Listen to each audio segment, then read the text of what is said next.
Hello everyone! This week is dominated with Thanksgiving cooking. I started with pre-making the pies. I made the cherry pie I made last week because I still had cherries left over. Also, no one in the family really likes the traditional Thanksgiving pies. This cherry pie uses the cherry juice for the filling, so I'm just draining the cherries to get as much juice from them. I'm also going to halve the cherries as the kids complained on how big they were last time. I'm using a mix of sugar and cornstarch with the cherry juice for the base of the filling. Once it thickens, I add in the cherries.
Once again, I'm using this pre-made cherry pie filling to help fill out the pie.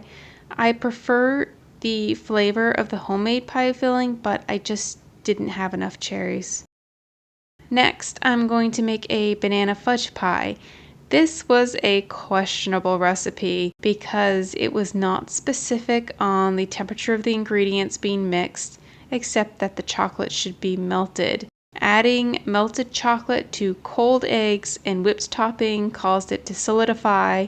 This was a little frustrating at the time, but in the end the chocolate remelted once in the oven, and once the pie is actually cut, it had formed into a chocolate fudge. I actually prefer a more creamy chocolate silk pie over the fudge pie. I'm going to be dressing the turkey with an Italian theme. I didn't buy a wedge of Parmesan for the rind to put inside the turkey, so I'm just going to use a spoonful of shredded Parmesan in the center as well as sliced garlic.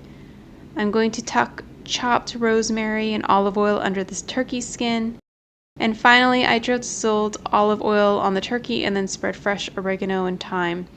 I really wish I had added salt too, but it wasn't mentioned in the recipe at all, and I also just completely forgot.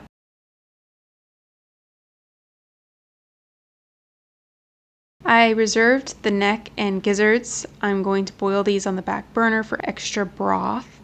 If I don't need it today, I'll save it for gumbo or freeze it for soup in the future. Next, I'll make stuffing from my grandma's recipe. It ends up being like a toasted seasoned bread, which is delicious. It's even better when it's cooked inside the turkey, but since I'm following a different recipe for the turkey this time, that didn't happen. I'm finishing up the banana fudge pie now that it's closer to dinner time. The turkey is done, at least the breasts are. I'm going to cover it in foil to keep it warm while everything else finishes up.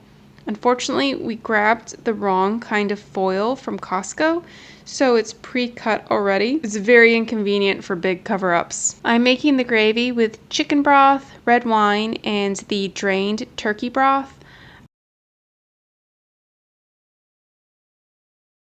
I added liquid fat and flour as the thickener. In this case, it's olive oil since I didn't want to separate the turkey fat from the broth. And then my daughter made her sides to go along with dinner.